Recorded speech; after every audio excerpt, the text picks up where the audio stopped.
Bien, jóvenes, buenas tardes. Estamos por aquí nuevamente para seguir analizando los temas que tenemos en estudio, que son los capítulos 7 y 8 del libro Contabilidad, la base para decisiones gerenciales, 11ª edición, autor Robert May. El capítulo número 7 trata sobre los activos financieros y el capítulo número 8 trata sobre los inventarios y el costo de venta. Aquí en la pizarra tenemos los principales subtemas que se encuentran en el contenido de dicho capítulo. El capítulo número 7, pues, como decíamos, trata sobre los activos financieros. Los activos financieros son aquellos activos que posee la empresa y que tienen un valor determinado de efectivo, de valor en sí, de evaluación, y están compuestos principalmente por las siguientes partidas de activos: por el efectivo, equivalente de efectivo, inversión en valores realizables y las cuentas y documentos por cobrar. Esas partidas son los renglones que conforman los activos financieros. Una breve explicación de esos activos financieros, su evaluación y control. El efectivo, sabemos lo que es el efectivo, ¿verdad? Es el activo más líquido que puede tener una empresa y que le sirve para adquirir los demás bienes y servicios que necesita la empresa. O sea, el valor del efectivo está dado en el poder de compra que posee el efectivo para adquirir bienes y para pagar deudas. Ese es el uso que se le da al efectivo. El efectivo no se come, ¿verdad? No se utiliza para otros fines, para pagar deuda, ¿verdad? Para adquirir bienes o para hacer inversiones, ¿verdad? Adquiriendo determinados activos o participación en las empresas. El efectivo en la empresa, pues, se puede presentar en varios rubros, que son el efectivo en caja, el efectivo en banco, el efectivo en caja chica y también el equivalente de efectivo. El efectivo en caja, pues, es el dinero que se recibe diariamente en la caja de la empresa y que está en un momento determinado todavía ahí en la caja sin depositar en banco. El efectivo en banco, pues, es el efectivo que ya la empresa lo ha depositado en el banco y está guardado, ¿verdad? Está bajo la responsabilidad del banco en cuanto a la permanencia, la seguridad de ese efectivo ahí en el banco, y que solamente será tocado por autorización de la empresa, por cheque que emita la empresa o transferencia bancaria contra esos fondos que realice la empresa. El efectivo en caja chica, es un fondo que se crea en la empresa y se pone bajo la custodia de un empleado, especialmente de una secretaria, para hacer compras de artículos de poco valor, compras de bajo valor para resolver, vamos a decir, necesidades de esos bienes en un momento determinado sin tener que emitir un cheque. Regularmente para comprar bombillos para comprar una picadera, para pagar un pasaje, etcétera. Esos son los usos que regularmente se le da al fondo de caja chica. Es un fondo, ¿verdad?, fijo. O sea, se crea una caja chica, por ejemplo, por 10,000 pesos.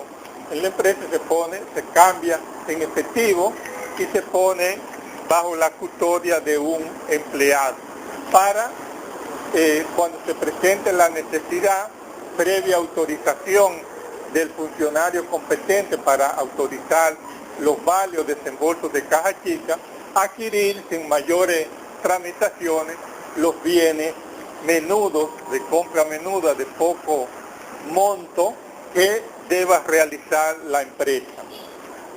El efectivo o equivalente de efectivo, el equivalente de efectivo son aquellas inversiones que realiza la empresa en instrumentos de inversión de fácil realización para no tener efectivo ocioso en la empresa.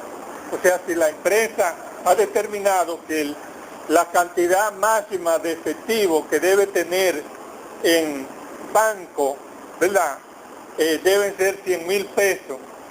Si tiene 500,000 pesos, entonces hay un exceso de efectivo en banco que no le está generando ningún beneficio. Y la empresa decide entonces invertir esos 400,000 pesos de excedente de efectivo que tiene en banco en alguna inversión, en algún instrumento de inversión que le genere beneficio, o sea, que le gane intereses o dividendos, que aumente de valor. Y estos instrumentos pueden ser instrumentos de deuda o instrumentos de capital. Los instrumentos de deuda son los certificados financieros, certificados del Banco Central, bonos de empresas, papeles comerciales, entre otros. Y los instrumentos de capital, pues, acciones de capital de otras empresas.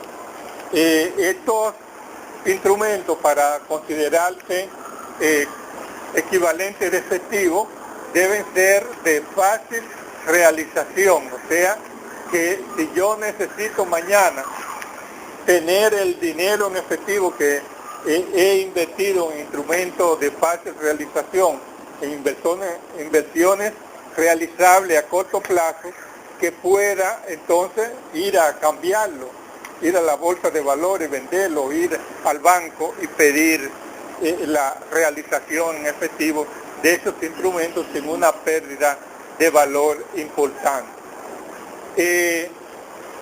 Hay que establecer controles adecuados para el manejo de todos estos renglones de activos financieros. Para el efectivo, ¿verdad?, hay que establecer que todo el efectivo que se reciba sea documentado bajo un recibo de ingreso, de que al final del día se haga un cuadre de caja, de que todo el dinero que se haya recibido se deposite diariamente en el banco, ¿verdad?, para evitar mal uso, robo, sustracciones, etcétera. Y hay que establecer que los pagos que se realicen deben ser a través de cheques, ¿verdad?, y que esos cheques, para poder emitirse, debe haber previamente una solicitud de cheque con los soportes correspondientes, previamente aprobado por el departamento de preauditoría o el auditor interno de la empresa, como seguridad de que las cosas se revisan, se chequean, se comprueban y se aprueban previamente antes de emitir cualquier cheque. Dígame. Sí, claro.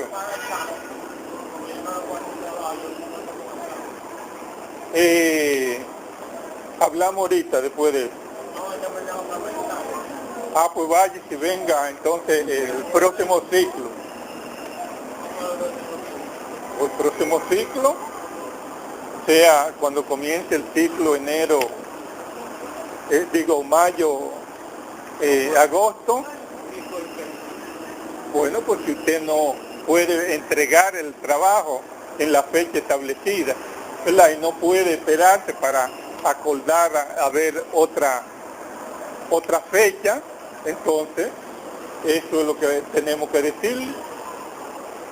No tenemos de otra, y como usted tiene que irse, pues no importa. Continuamos. Ese tipo de interrupción no son apropiadas, ¿verdad? O sea, usted debe, si quiere hablar conmigo aparte, ¿verdad? Pero no interrumpirme cuando estamos tratando un tema, ¿verdad? Y como donde habrá aspectos que son importantes que ustedes deben dominar.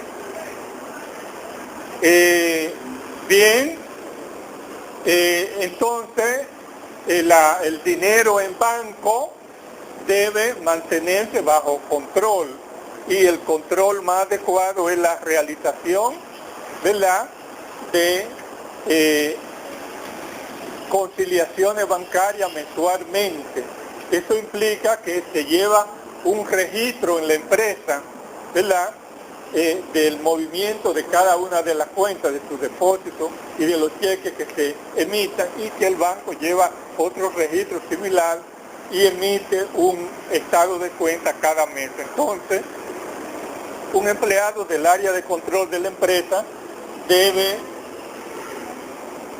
cotejar, verificar todos los movimientos para determinar si hay errores, ¿verdad?, tanto que hayan sido cometidos por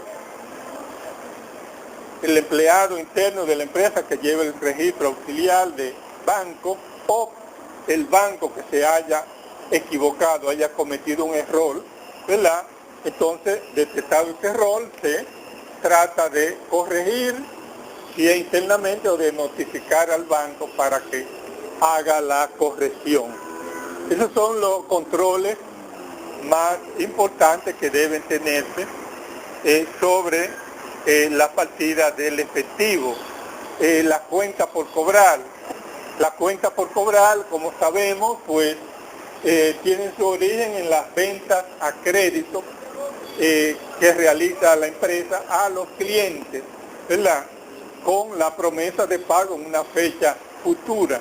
Entonces, en ese sentido, debe haber un registro auxiliar para cada cliente, donde se detallen y contenga todas las informaciones de este cliente, en especial, ¿verdad?, el vencimiento de la cuenta, cuando vence. En ese sentido, deberá también emitirse estado de cuentas a los clientes, deberá conciliarse los auxiliares con la cuenta control, deberá realizarse un análisis de antigüedad de saldo, ¿verdad?, de la cuenta, deberá hacerse arqueo de las facturas que están al cobro, entre otras medidas de control. O sea que de esta manera, pues vamos a tener esas partidas bien corregidas, bien evaluadas, de forma que sean lo más líquidas posible, o sea que se puedan convertir con certeza razonable en efectivo en el momento que se desee, o en el momento de vencimiento en el caso de estas cuentas, o si queremos venderla, negociarla para adelante, ¿verdad?, la podemos descontar en instituciones financieras que se encarguen de descontar facturas o documentos. También tenemos el capítulo 8, ¿verdad?, que trata sobre el inventario y el costo de venta. El inventario, ¿verdad?, ya sabemos que son los artículos, los bienes que posee una empresa, ¿verdad?, para su venta, que han sido comprados para su venta o para ser utilizados en el proceso productivo, en el caso de que se trate de una empresa industrial o manufacturera, ¿verdad?, que compra materia prima, ¿verdad?, para utilizar esa materia prima en la fabricación de productos terminados. En ese sentido, pues es uno de los renglones más importantes dentro de los activos que tiene una empresa. Igualmente el costo de venta es una partida del estado de resultados. Regularmente la principal partida, ¿verdad?, de costo de gasto que existe en el estado de resultados y corresponde al costo de la mercancía vendida. O sea, es una transferencia a medida que se van vendiendo los artículos, ¿verdad?, que tienen un costo, ¿verdad? Como ya ese artículo no está, se transfiere su costo a la cuenta de costo de venta y se va acumulando ahí para al final del periodo poder determinar el resultado de las operaciones, hacer el estado de resultados, determinar, ¿verdad?, la venta menos el costo de venta me va a dar la utilidad bruta, y esa utilidad bruta menos los gastos operacionales me va a dar la utilidad operacional, ¿verdad? Y esa utilidad operacional más o menos otros ingresos y los gastos financieros me va a dar, ¿verdad?, la utilidad antes de impuestos sobre la renta, ¿verdad? Y esa utilidad antes de impuestos sobre la renta multiplicado por la tasa de impuestos sobre la renta me va a dar el gasto de impuestos sobre la renta, que deducido de utilidad antes de impuestos me va a dar la utilidad neta, ¿verdad?, la utilidad del periodo, o sea, lo que realmente se ha ganado la empresa. De manera que estas dos partidas, el inventario, que es una cuenta de activos, y el costo de venta, que es una cuenta de costo de gasto. La primera, el inventario, va incluido dentro de los activos de la empresa, ¿verdad?, uno de los principales activos que posee la empresa. Y el costo de venta representa la partida de costo, ¿verdad?, de la empresa y va incluido en el estado de resultados. Hay diferentes métodos para calcular el costo de venta, para medir el costo de venta y el inventario de una empresa. Dentro de estos métodos tenemos, en primer lugar, el método de costo identificado o costo específico. Como en segundo lugar tenemos el costo promedio. En tercer lugar tenemos el método de primero en entrar, primero en salir, o PEP. Como cuarto método tenemos el método de última en entrar, ¿verdad?, y primero en salir, o por su sigla PEP. Como quinto tenemos, ¿verdad?, el método de utilidad bruta, y como sexto método tenemos el método de menudeo o detallista. Esos son los principales métodos que se utilizan para calcular, para hacer el cálculo y el traspaso o traslado del inventario que se ha vendido al costo de venta, ¿verdad?, y poder determinar el costo de venta, que es lo que nos va a permitir poder preparar el estado de resultados. Cada uno de esos métodos arroja resultados diferentes, ¿verdad? Por eso debemos establecer en la empresa un método único y mantenerlo en el tiempo, lo que se denomina el principio de la consistencia. O sea, no se puede en un mes utilizar el método promedio, en otro el método costo identificado, en otro el método UE, otro el método P. No, o sea, un método. La empresa deberá escoger el método que más se adecue a sus características. Vamos a dar una breve explicación de cada uno de esos métodos. El método de identificación específica o costo específico, costo identificado, se refiere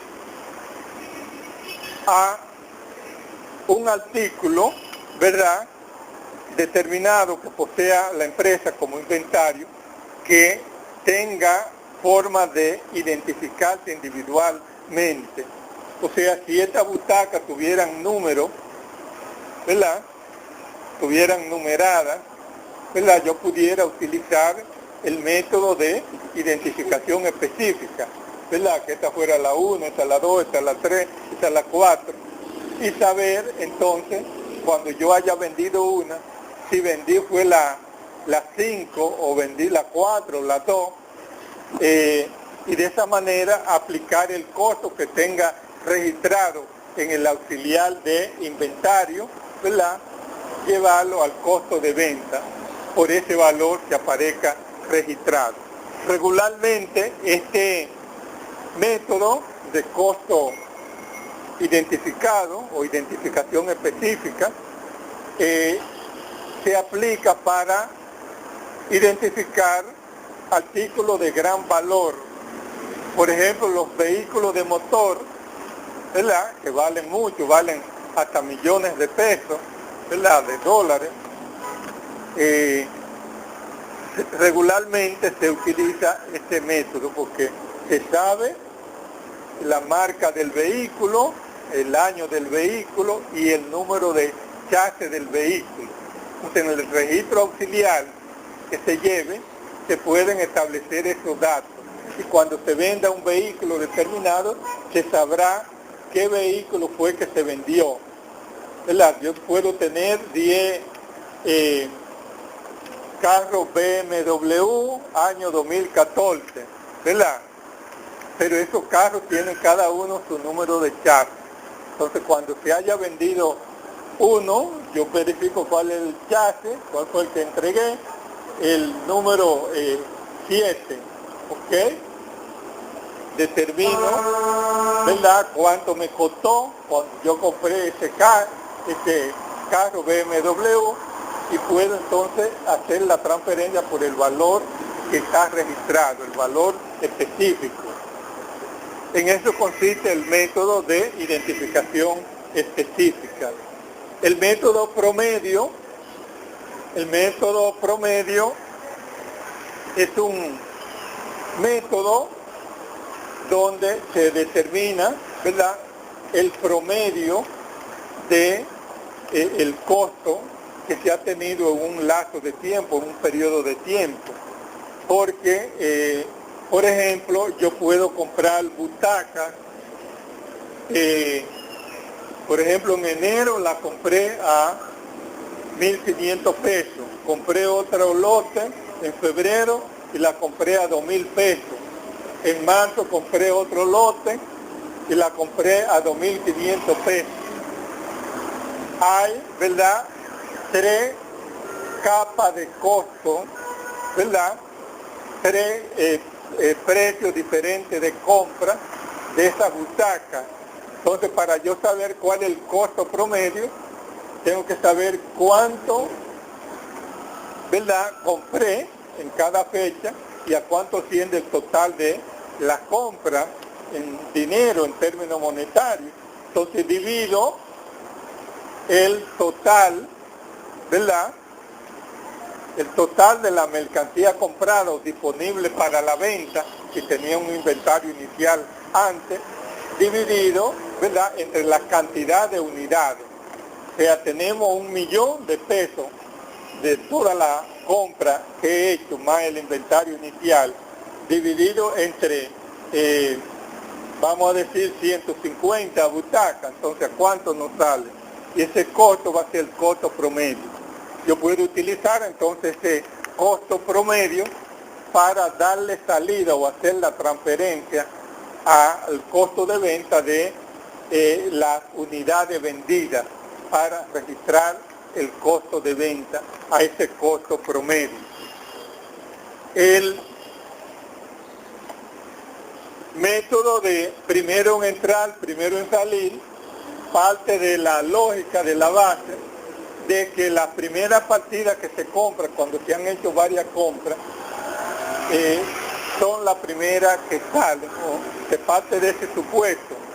Y en ese sentido, siguiendo el ejemplo que ponía ahorita de la butaca comprada en enero, en febrero, en marzo, ¿verdad?, a un costo diferente.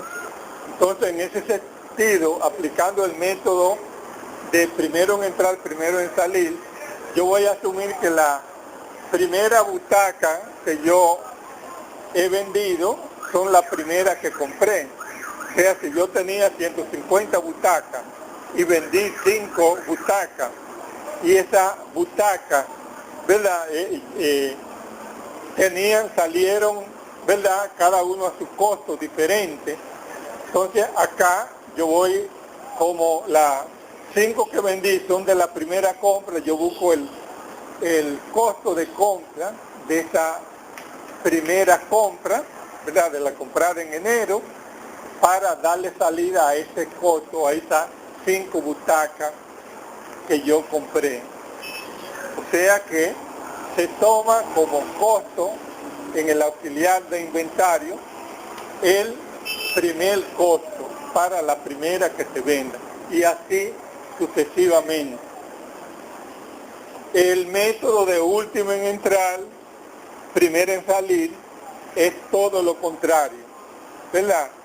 O sea, siguiendo el primer ejemplo que poníamos de la compra en enero, en febrero y en marzo a un costo diferente de la butaca, ¿verdad? Y asumo que he vendido 5 butacas, entonces, y utilizo el método web, último en entrar, primero en salir, yo voy a tomar el costo de las últimas que compré, no de la primera ni de la segunda, sino de la última, y voy a asumir, ¿verdad?, que es el costo para hacer la transferencia al costo de venta de ese inventario, o sea, de las últimas.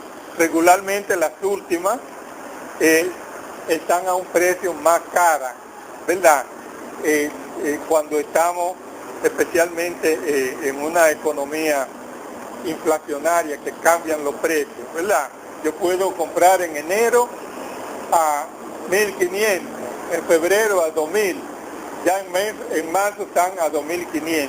Entonces el costo unitario va a ser a 2.500. La primera, última en entrar, son las primeras en salir. Dígame. Precisamente por eso que se debe utilizar un solo método, porque por esa variante, por ejemplo, se dice el método web, última en entrar, primera en salir, puede haber una variante de precio, o sea, pueden cambiar a través de que estén almacenados, pues, en el inventario. Y a la hora de sacarla o a la hora de venderla, se puede haber variantes de precio. Sí, se debe utilizar la consistencia, el principio de la consistencia, que es una norma de contabilidad, o sea, para obtener resultados que sean confiables, que sean medibles, que se puedan verificar, se puedan auditar, ¿verdad? Nunca se puede utilizar dos métodos. No, tiene que ser uno. El que mejor, el que se adecue mejor a la característica de la empresa, ¿verdad?, y a la situación económica en que se esté viviendo. O sea, si hay una alta inflación, es más recomendable utilizar el método web, ¿verdad? Si estamos en estabilidad, pues lo más adecuado sea utilizar el método promedio, ¿verdad? Pero debe utilizarse un solo método.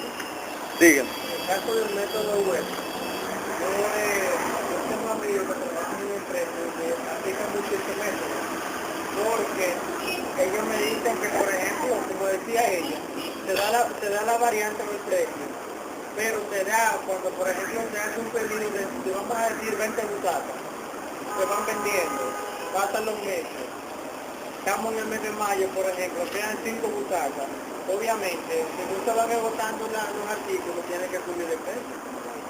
Eso no solamente sucede yo diría en una empresa mayoritaria, sino que el costo que cogen, dependiendo del artículo que queden, es el que van a coger como modelo, según vayan saliendo los faltantes. Sí, y para la empresa poder tener costos, ¿verdad?, del periodo más ajustado a la realidad económica que se esté viviendo, porque cuando se está en una época inflacionaria, si usted utiliza otro método que no sea el método UE, corre el riesgo de descapitalizar la empresa, o sea, de no reportar los costos actuales, ¿verdad?, en los estados financieros, en el estado de resultados, y abultar la ganancia, entonces pagar más impuestos de lo que debe pagar. Entonces cuando va a reponer el inventario, no le alcanza el dinero para mantener el mismo volumen de inventario, y la empresa se descapitaliza, se va disminuyendo, ¿verdad?, y puede hasta quebrar la empresa. En este caso, ¿qué tipo de empresa utiliza más el método PEP? ¿La que vende mucho, la que siempre está vendiendo mucho? No importa la temporada. Porque, por ejemplo, como yo decía anteriormente, cuando a una empresa se le van agotando los artículos, por ende sube de precio. Pero si yo utilizo el PEP, que es el primero que sale, el primero que sale, se mantiene en esa actividad constante, ¿qué tipo de empresa hace eso? Por ejemplo, Sí, pero ese método, repito, debe utilizarse cuando hay estabilidad o cuando los cambios no sean muy importantes, ¿verdad? Los cambios en los precios no sean muy importantes, que no afecten mucho, porque también es la lógica en ese método, o sea, lo lógico es que yo vaya comprando y vaya saliendo, vaya dándole salida a esa mercancía en la medida que voy comprando, o sea, y lo primero que compro es lo primero que sale.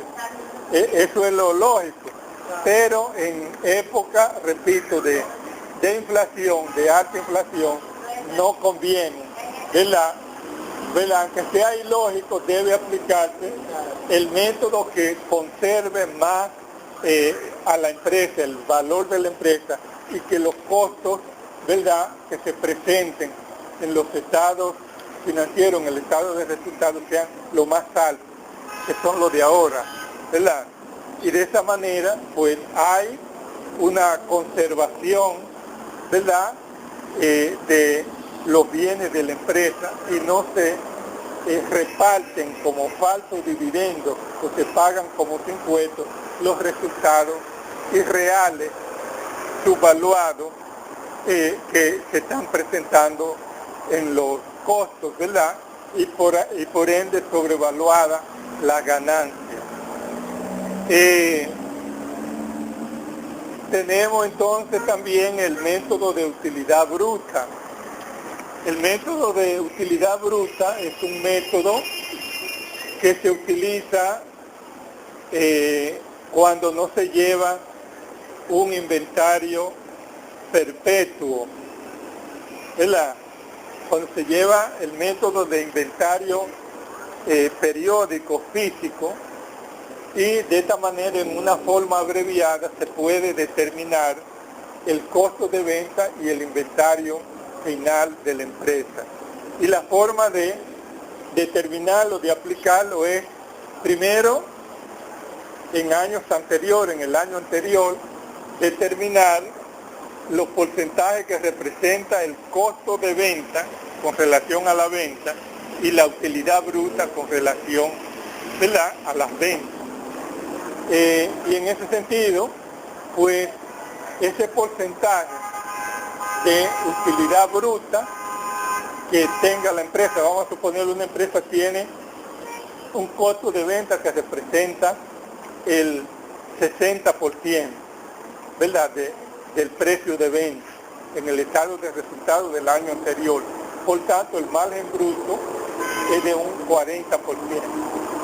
Entonces, en ese sentido, pues suma el inventario inicial que hay en el periodo al inicio del periodo más la compra del periodo para tener el total de la mercancía disponible para la venta. Entonces obtiene, por otro lado, el importe de la venta del periodo. Y en ese sentido, a la venta del periodo lo multiplica por la tasa de costo determinada anteriormente, en este caso un 60%, ¿verdad? Y le va a dar entonces cuál es el costo, o sea, el inventario final que habría en la empresa. Entonces, en ese sentido, le resta a la mercancía disponible para la venta el inventario final y la diferencia va a ser el costo de venta. O sea que va a tener, por un lado, todos los datos necesarios para poder elaborar los estados financieros. Tiene la mercancía, el total de la mercancía disponible para la venta, ¿verdad? Tiene por otro lado las ventas del periodo. Para determinar el costo de venta, a la venta lo multiplico por la tasa de costo, me va a dar entonces el costo de venta. Y a la mercancía disponible para la venta le resto el costo de venta y me va a dar el inventario. Y ya tengo todos los elementos necesarios para elaborar el estado de resultado. O sea que es una forma abreviada para determinar el inventario sin hacer un conteo físico y valoración posterior del inventario.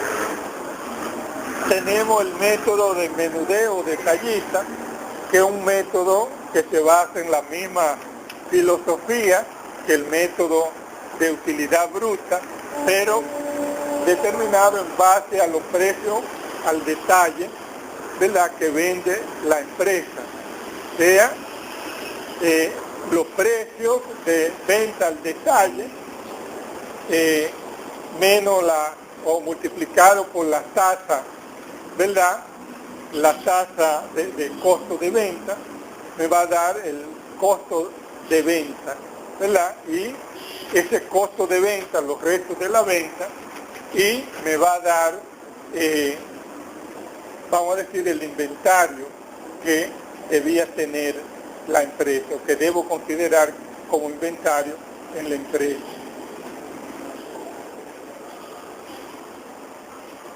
Los sistemas de inventario perpetuo y el sistema de inventario físico, o sea, habíamos visto, ¿verdad?, en el capítulo 5, que hay dos sistemas de inventario, que es el sistema de inventario perpetuo y el sistema de inventario físico. El sistema de inventario perpetuo, ¿verdad?, es un sistema que consiste en llevar registro permanente y actualizado del inventario y del costo de venta. En ese sentido, pues, tenemos que llevar un auxiliar de inventario para cada artículo que tenemos para la venta, donde se va a reflejar todo el movimiento de cada artículo que hay en la empresa.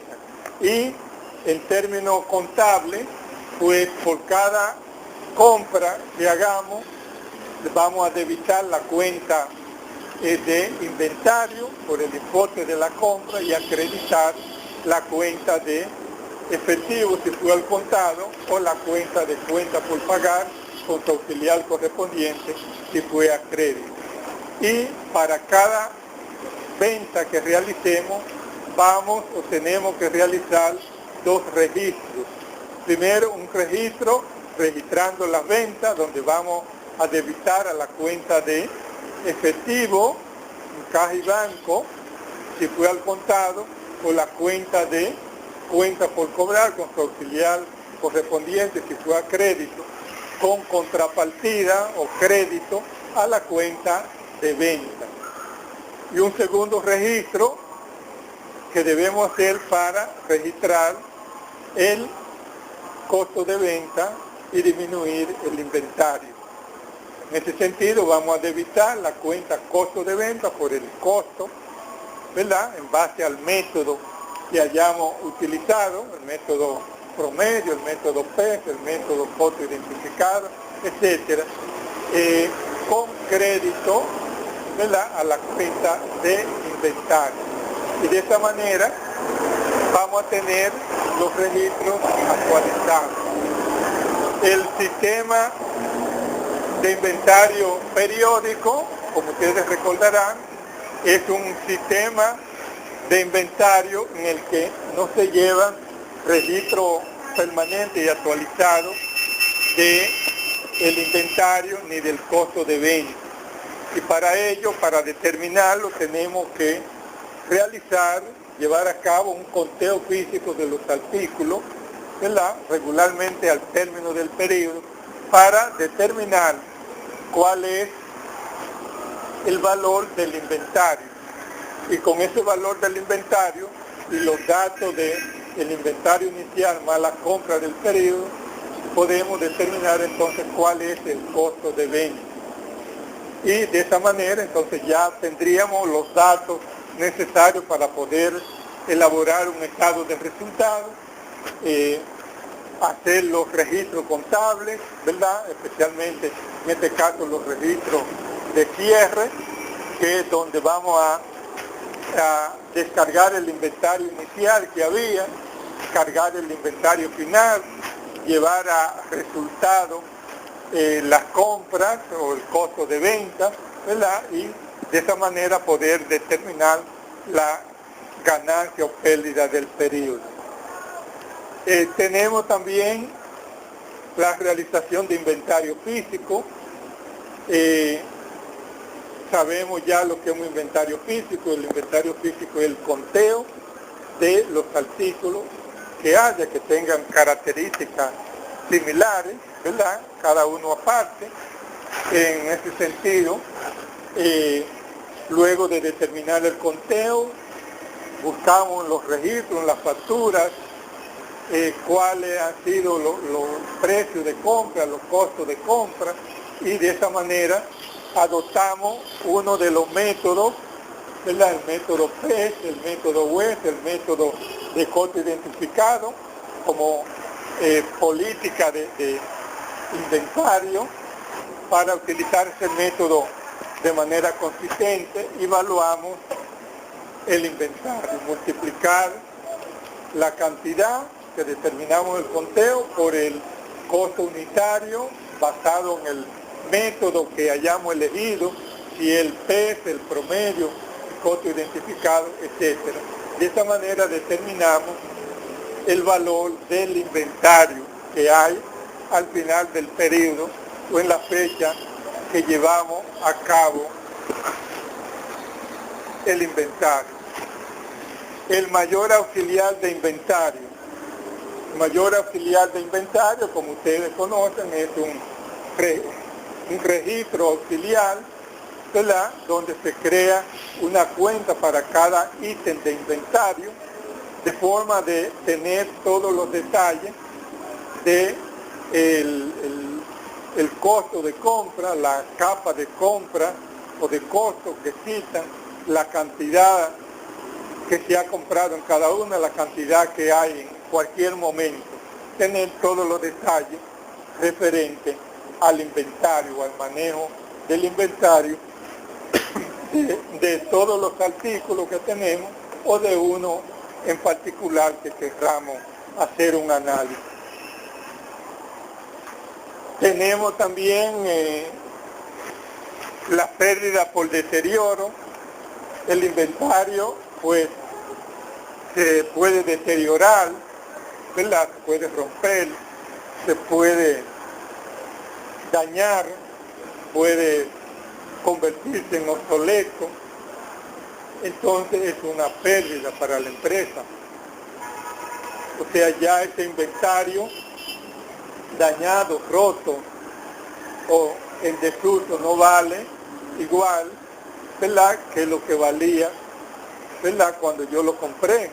Entonces yo tengo que reconocer esa pérdida y hacer un registro contable reconociendo las pérdidas. Y yo compré la butaca a 2.500 pesos y esa butaca se mojaron, se mancharon, ¿verdad? Tienen desperfectos, se rompieron algunas, entonces yo tengo que determinar, ¿verdad?, qué precio yo pudiera vender esa butaca así ya afectada, y a lo mejor la pueda vender por 1.500 pesos. Entonces, y me costó 2.500, ahí ha habido un deterioro, ¿verdad?, de ese inventario. Yo tengo que reconocer la pérdida que implica ese inventario deteriorado y hacer el registro contable, llevándolo a una cuenta de pérdida, de gasto, en el periodo en que se haya detectado. Tenemos también la evaluación de la liquidez del inventario. Para medir la liquidez del inventario, o sea, qué tan rápido o fácil se vende o sale de la empresa, tenemos que obtener el costo de venta y calcular o determinar el inventario promedio. El inventario promedio es el inventario que hay al inicio del periodo más el inventario que hay al final del periodo, dividido entre 2. Eso nos da el inventario promedio. Entonces, dividir el costo de venta entre el inventario promedio. Y eso nos va a dar las veces que en el año se ha vendido una cantidad similar al inventario promedio. Mientras más veces, ¿verdad?, se venda el inventario promedio que es determinado, pues hay una mayor actividad, ¿verdad?, un mayor movimiento en el inventario. Y en el año pasado teníamos una rotación de 5 veces y ahora tenemos una rotación de 8 veces. En este año estamos siendo más eficientes, el inventario está saliendo más rápidamente, ¿verdad? Y eso es beneficioso para la empresa. También podemos determinar el periodo promedio de rotación del inventario, o sea, en cuántos días se rota el inventario. Y para ello dividimos entonces 360 días que tiene el año comercial entre la rotación, que fue 8 veces, 360 entre 8.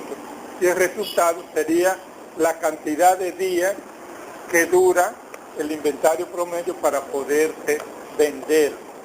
O sea, de esa manera podemos determinar la liquidez del inventario. Tenemos también la reserva web. La reserva web se refiere a la diferencia que hay entre el valor que tenemos en inventario utilizando el método web para su evaluación con relación al valor que tienen ese inventario en el mercado. Regularmente cuando se utiliza el método web para evaluar el inventario que tenemos está subvaluado, está por debajo del valor que tiene en el mercado actual. Entonces, en ese sentido, para saber cuál es la diferencia, hacemos este análisis, ¿verdad?, que se denomina reserva web. La capa de inventario o capa de costo se refiere a los precios que tiene el inventario en diferentes fechas. El ejemplo que le ponía al comienzo de que compré en enero butaca a 1.500 pesos, luego en febrero compré a 2.000 pesos, luego en marzo compré otro lote a 2.500 pesos, ¿verdad? Cada uno de esos precios en esos meses implica una capa de costo que es identificada en el registro de inventario perpetuo que se lleve cuando se lleva un inventario perpetuo. Los bienes en tránsito se dan cuando, especialmente en las empresas importadoras, que importan productos, traen productos del exterior para acá. Por ejemplo, si yo he hecho un pedido de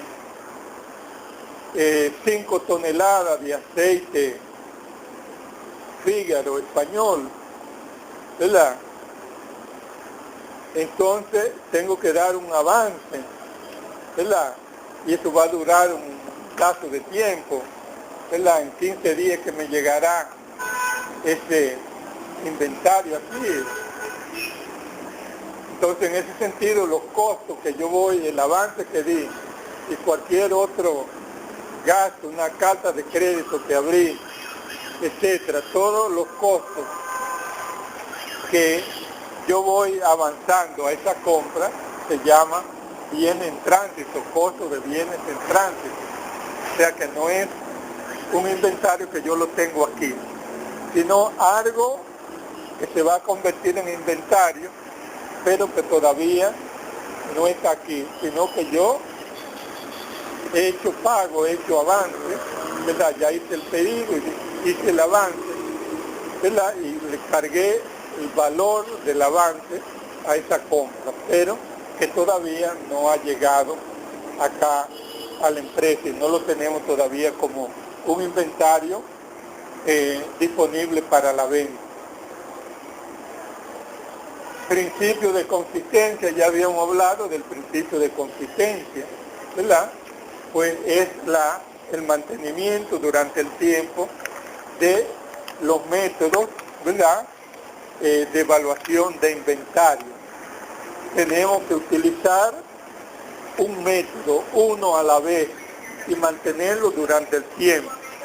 Y para poder cambiar ese método, porque hayan cambiado las circunstancias, tenemos que pedir autorización a la Dirección General de Impuestos Internos, porque no podemos cambiar los métodos de evaluación de inventario y de costo de venta sin tener la autorización correspondiente de la Dirección General de Impuestos Internos, porque eso incide en los resultados, en los beneficios, ¿verdad? Y no habría claridad, exactitud entonces para determinar cuáles han sido los beneficios reales obtenidos en un periodo.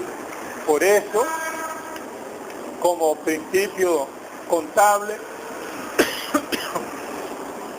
debe mantenerse consistentemente un método durante el periodo o durante varios periodos, y cuando se vaya a cambiar tenemos que medir el efecto que el cambio tiene en los resultados del periodo y en la situación financiera, y tenemos también que tener la autorización de la Dirección General de Impuestos Internos, y estas informaciones, ¿verdad?, del efecto que tiene en los resultados de operación y la situación financiera deben revelarse a través de notas en los estados financieros.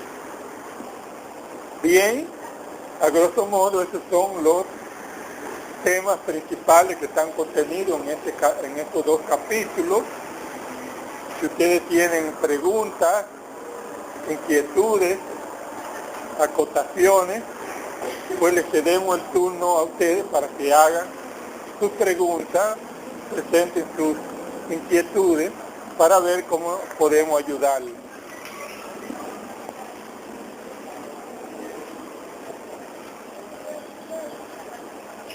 ¿Preguntas? Bien, pues no tienen preguntas, entonces ya ustedes saben, el trabajo es para el próximo sábado. O sea que nos estaremos viendo aquí el próximo sábado. Nuestras sugerencias que vengan a la hora acostumbrada, ¿verdad? Hay que poner el trabajo, vamos a evaluar lo que han hecho, ¿verdad? Y la exposición, y sobre esa base que le vamos a asignar la calificación. Se recuerdan también que el trabajo lleva el desarrollo de los cuestionarios de 20 y tantas preguntas que hay al final de cada capítulo, ¿verdad? Si mal no recuerdo, el capítulo 7 tiene 25 preguntas y el capítulo 8 tiene 23 preguntas. O sea, deben contestar esas preguntas, deben contestar, ¿verdad?, ese cuestionario, hacer lo que se esté pidiendo ahí en los cuestionarios. ¿Está bien? Bien, pues, pasen buenas tardes.